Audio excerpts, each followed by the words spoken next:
छोटा town big ideas. College से ही start कर दिया था। बीच में मुश्किल मिला तो स्किल भी मिला, बड़ा ऑर्डर्स मिला तो बड़ा रिलैक्सेशन भी मिला। फोन ही बन गया मार्केट, मीटिंग प्लेस और बैंक। कभी कभी सोचती हूँ कि जीरो से स्टार्ट किया था और आज स्टार्टअप बन गई हूँ। बट नॉट चिल, हाँ, अभी तो यूनिकॉर्न बनना है। 12 साल विश्वास के, विकास के, जन कल्याण के।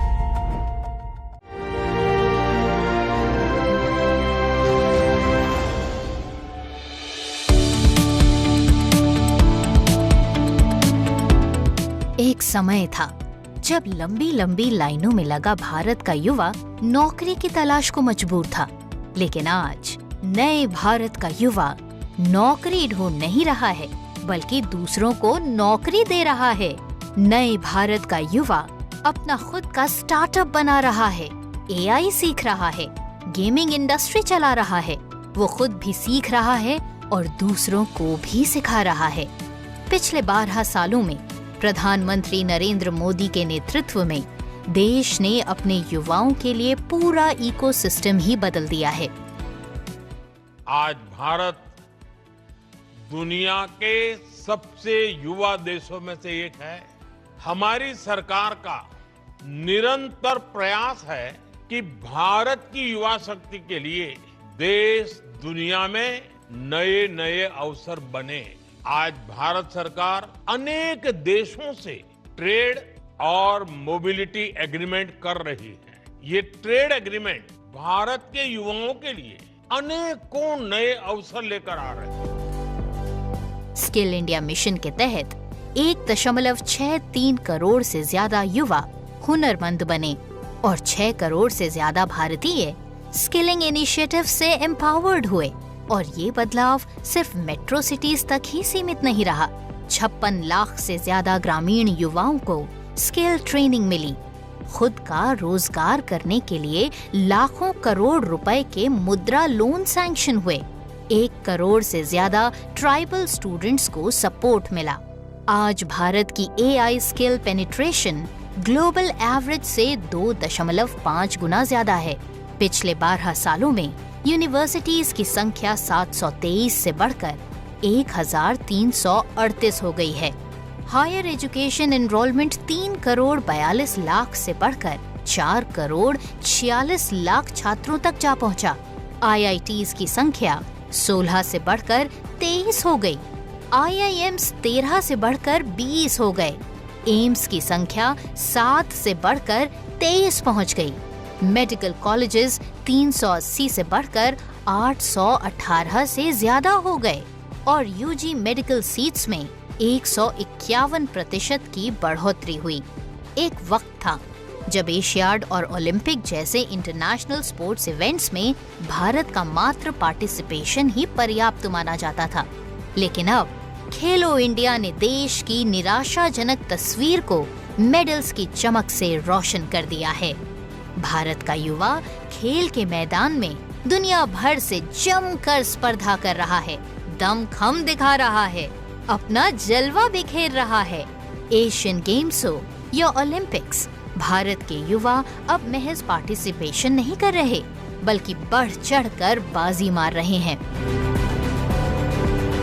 पिछले 12 सालों में प्रधानमंत्री नरेंद्र मोदी के नेतृत्व में भारत ने युवाओं को महज कागजी योजनाएं नहीं दी, बल्कि कंधे से कंधा मिलाकर हर उतार चढ़ाव में युवा भारत का साथ निभाया है। हर निराशा में नई हिम्मत बंधाई है। हर हताशा में एक बार फिर से खड़े होने का हौसला दिया है।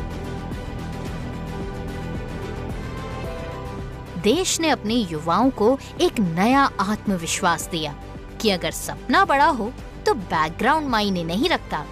ये नया भारत है, ये अमृत पीढ़ी का भारत है और यही है विकसित भारत की असली ताकत।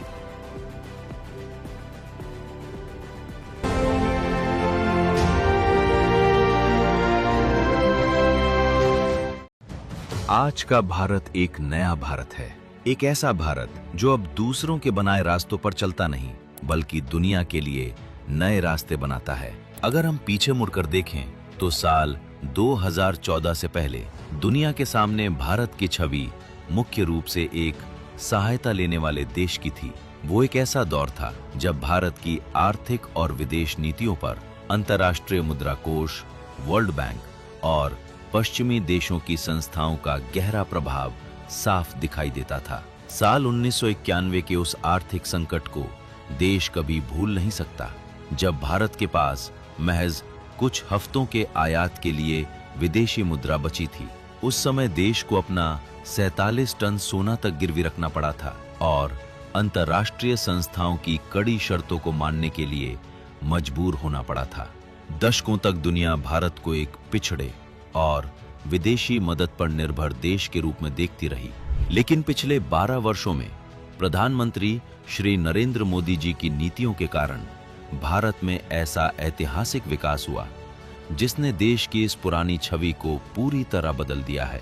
आज भारत सहायता लेने वाला देश नहीं, बल्कि एक ग्लोबल पार्टनर, खुद नियम तय करने वाला और पूरे ग्लोबल साउथ की सबसे प्रभावशाली आवाज बनकर उभरा है। मोदी सरकार के 12 वर्षों में हुए अभूतपूर्व विकास ने भारत को मदद लेने वाले देश की स्थिति से बाहर निकालकर विश्व का एक महत्वपूर्ण डेवलपमेंट पार्टनर बना दिया है। कांग्रेस के दौर में जहां भारत केवल मदद मांगता था, वहीं प्रधानमंत्री श्री नरेंद्र मोदी जी के नेतृत्व में भारत ने 65 से अधिक देशों को विकास के लिए सहायता पहुंचाना शुरू किया।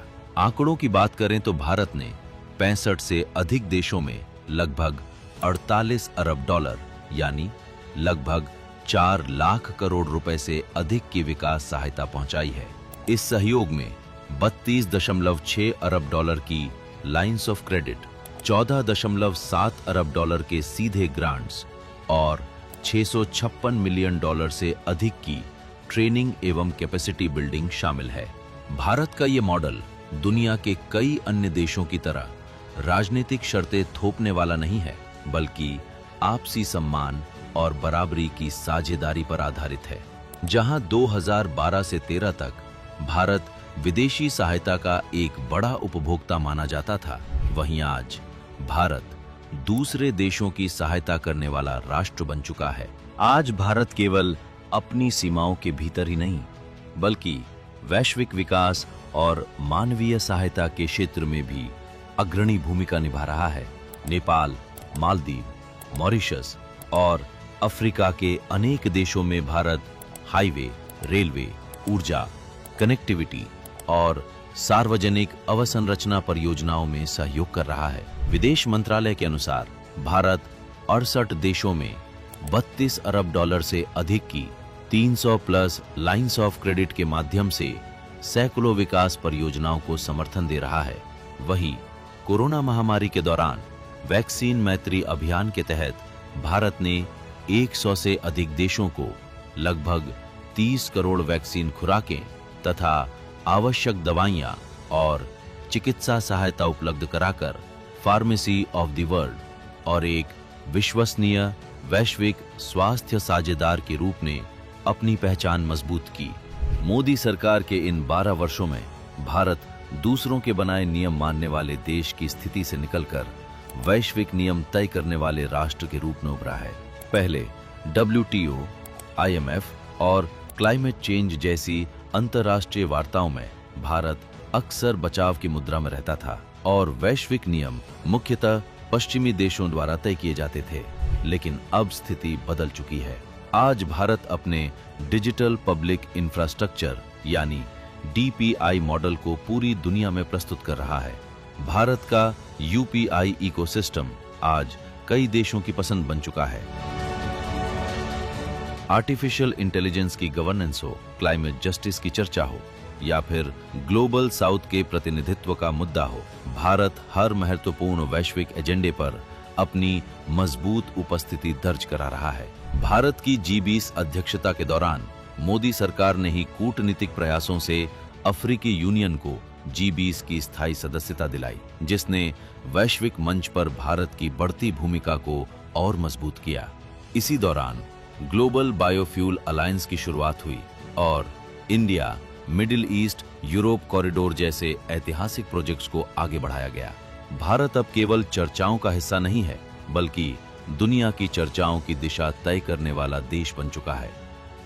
भारत आज अपने पड़ोसी क्षेत्र और वैश्विक स्तर पर संकट के समय सबसे पहले मदद का हाथ बढ़ाने वाले देशों में शामिल है। श्रीलंका के आर्थिक संकट के दौरान भारत ने लगभग 4 अरब डॉलर की सहायता प्रदान की, जिसमें ईंधन, दवाइयां, भोजन और वित्तीय सहयोग शामिल था। नेपाल के भूकंप, मालदीव के जल संकट और तुर्की के विनाशकारी भूकंप जैसी आपदाओं में भी भारत ने ऑपरेशन दोस्त और ऑपरेशन गंगा जैसे अभियानों के माध्यम से त्वरित सहायता पहुंचाई। साथ ही भारत अपने आईटेक कार्यक्रम के जरिए लगभग 160 देशों के हजारों अधिकारियों और पेशेवरों को हर वर्ष शासन, तकनीक और शिक्षा के क्षेत्र में प्रशिक्षण देकर वैश्विक क्षमता निर्माण में महत्वपूर्ण योगदान दे रहा है। मोदी सरकार के इन 12 वर्षों में हुए इस ऐतिहासिक परिवर्तन ने भारत को आर्थिक रूप से भी अत्यंत मजबूत बनाया है। जिस देश को कभी आईएमएफ से बेल आउट पैकेज लेना पड़ा था, आज वही भारत दुनिया के सबसे बड़े विदेशी मुद्रा भंडार रखने वाले देशों में शामिल है। संक्षेप में कहें तो जिस भारत को कभी आईएमएफ की शर्तों पर चलने के लिए मजबूर होना पड़ा था, वही भारत आज ग्लोबल साउथ की सबसे बुलंद आवाज बनकर दुनिया को विकास और साझेदारी का एक नया मॉडल दे रहा है। 2014 से पहले का भारत वैश्विक सहायता का केवल एक उपभोक्ता था, लेकिन आज आदरणीय प्रधानमंत्री श्री नरेंद्र मोदी जी के दूरदर्शी नेतृत्व में भारत वैश्विक विकास का एक मजबूत और विश्वसनीय भागीदार बन चुका है। एड रेसिपिएंट से ग्लोबल पार्टनर बनने का ये सफर वास्तव में एक आत्मनिर्भर, सशक्त और आत्मविश्वास से भरे भारत के उदय की सबसे गौरवशाली गाथा है।